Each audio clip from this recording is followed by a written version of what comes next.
Hey everyone, it's Biscord. If you're new, welcome to the channel. Your presence is always appreciated. And for those who are already subscribed, I love you guys. Welcome back. So today we're basically going to be discussing My Hero Academia chapter 300 to chapter 302, which is basically the whole backstory about the Hellish Todoroki family. Now the reason why I didn't cover them in the past 3 weeks is because I wanted to have this entire story run through and then I would cover it. Now without any further wait, let's get into it.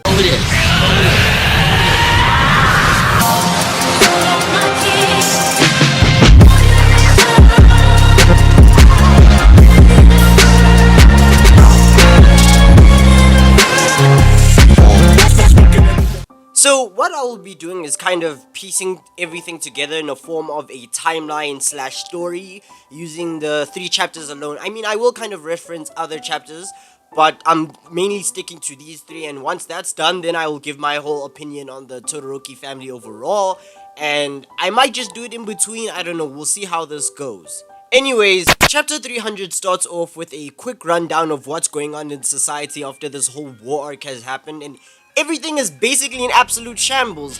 There aren't enough heroes to save civilians due to the large amount of deaths that happened during the war. Not only that, there are also heroes who are resigning left, right, and center. Even heroes who are within the top 10 are just deciding to just quit being heroes. Like you can tell, this line of work is not for everyone, and it's really starting to show. Now, because of this, even civilians are starting to turn on heroes.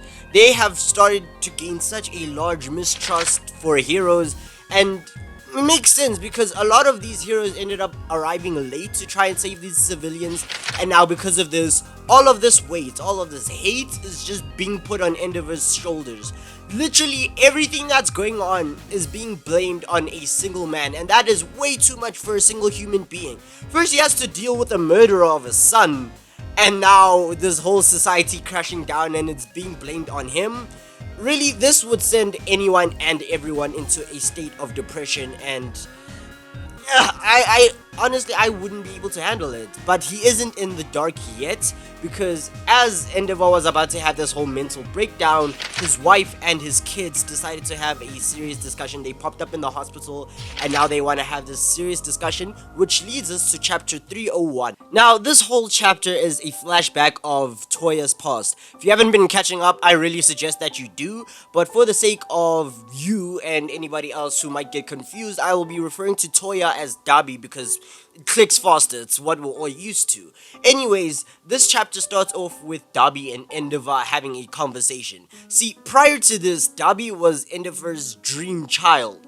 Like, after he had Dabi and figured out that Dabi could only use fire, he was kind of disappointed, but that really didn't stop him from having more children and later on deeming Dabi as enough, quote unquote enough. He gave Dabi the Shoto treatment, only it was kinder, and Dabi loved it. Dabi really enjoyed it. And with this, Endeavor basically passed on his ambition to be number 1 onto Dabi, and Dabi wanted to train every single time just to seek his father's approval and be the future number 1 hero. That was until Dabi started to, change. His hair started turning white like his mother's, and his skin started to get charred. This wasn't good. This wasn't good at all. Something was clearly wrong. Dabi has been using his quirk in small quantities, but yet he experienced heavy quirk whiplash. This shouldn't be possible. He's my son. Endeavor thought. He should be able to resist fire like I should. But later investigations had shown Dabi inherited his mother's body, meaning despite being a fire user, he was only able to adapt to cold temperatures, and he couldn't handle the flame of his own quirk. He was, in theory, just as weak as a normal human being to fire. That's when Endeavor decided to pull the plug on the Dabi project. For your own good, he said. Dabi didn't want to hear it though. Endeavor had already ignited a flame. That flame could not be extinguished within Dabi. Dabi wanted power, he wanted approval, and this determination snapped with the birth of Shoto Todoroki. The young boy had miraculously changed in hair. This, for sure, was a sign to Endeavor and his mom that this was the dream child. This was the child Endeavor has really wanted. And with this, Dabi wasn't happy at all. This meant that he would be replaced, ignored, abandoned. Dabi would continue to train behind his parents' back, but would get caught every single time. What is wrong with you? Can't you see this is hurting you? Why do you keep doing this to yourself, Dabi?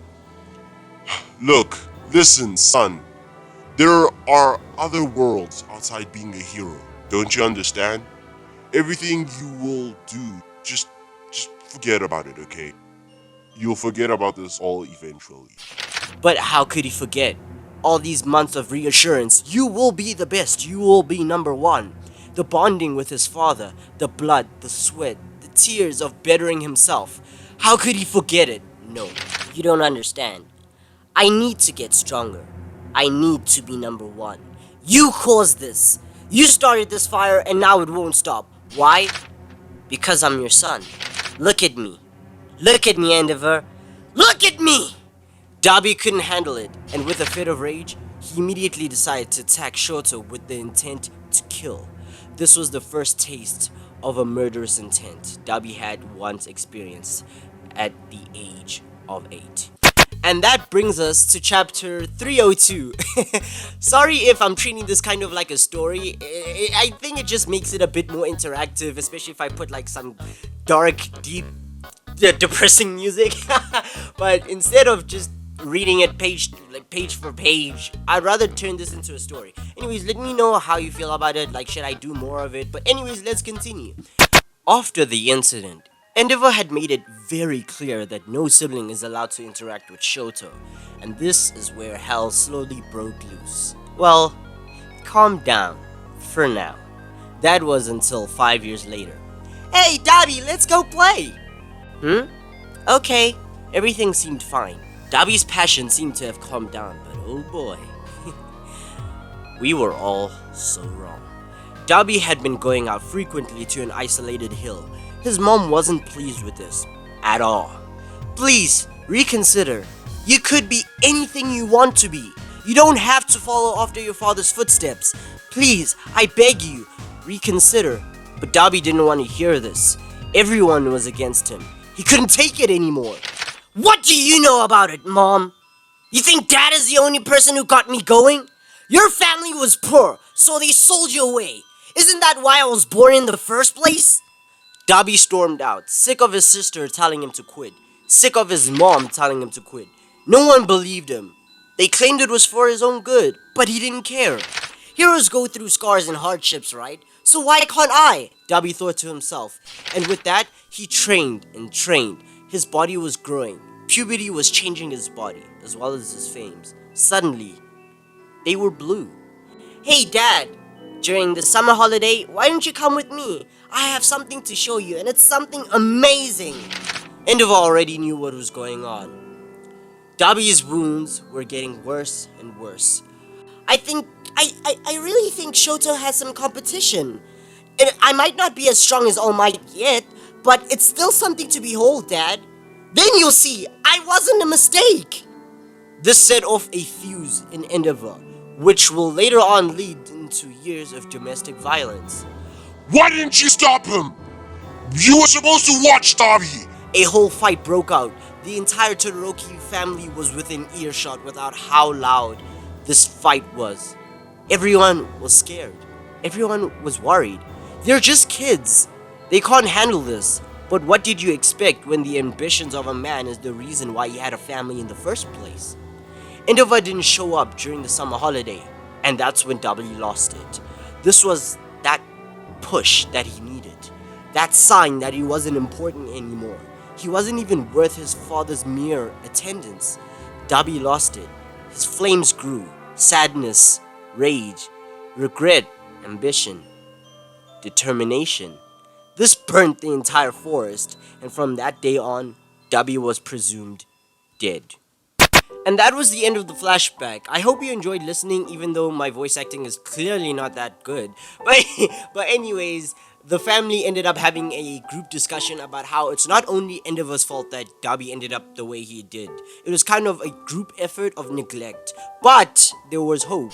If Shoto, the guy who was scarred by his mom, was still able to call her mother again, then there has to be hope, right? Shoto Todoroki is the hero that the family needs, or as they say, Shoto is becoming our family's very own hero. Now, with that said, I know this video is actually very long. Wait, what? It's not that long? I really thought this video was going to be like over 10 minutes. I mean, over like 20 minutes. But props if you did make it this far. Now, what are my thoughts on this whole Todoroki situation? I honestly feel sorry for Dabi more than anyone else in the entire BNHA series. He's gone through way too much. His father drove him into mass murder. Determination is really a curse on this family, and dude, I don't know. A part of me doesn't want a redemption arc where Dabi is suddenly like, I don't know, he decides to rejoin the family. I mean, if he did, then that means he would have to turn himself into the police and then go to jail, and then you have to come out and then join a normal family. I don't know, it seems a bit anticlimactic. I want someone dead. Off with their heads! It's kind of what I want. But I feel like Dabi should be that one stain on the family where it's like, it's either kill or be killed.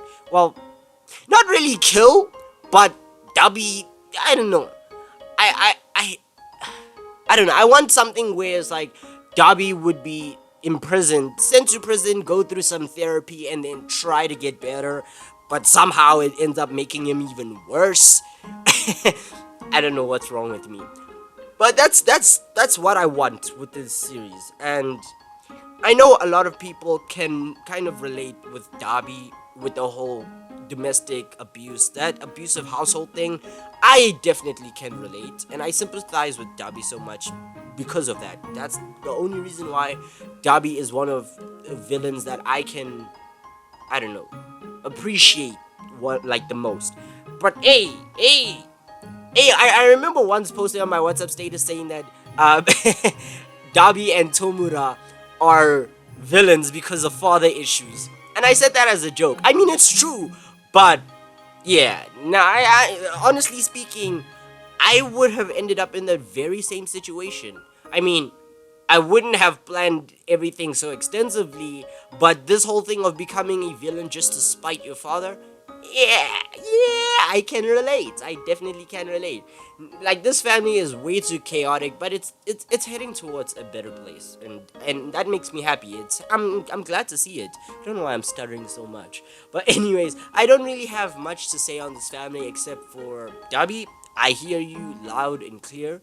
Now, sorry there wasn't much of voice acting variety with the storytelling. I'm not a good voice actor as of yet, but I will get there soon. And also, I try to keep my voice to a level where I can scream, but not to the degree where my mom would start bashing on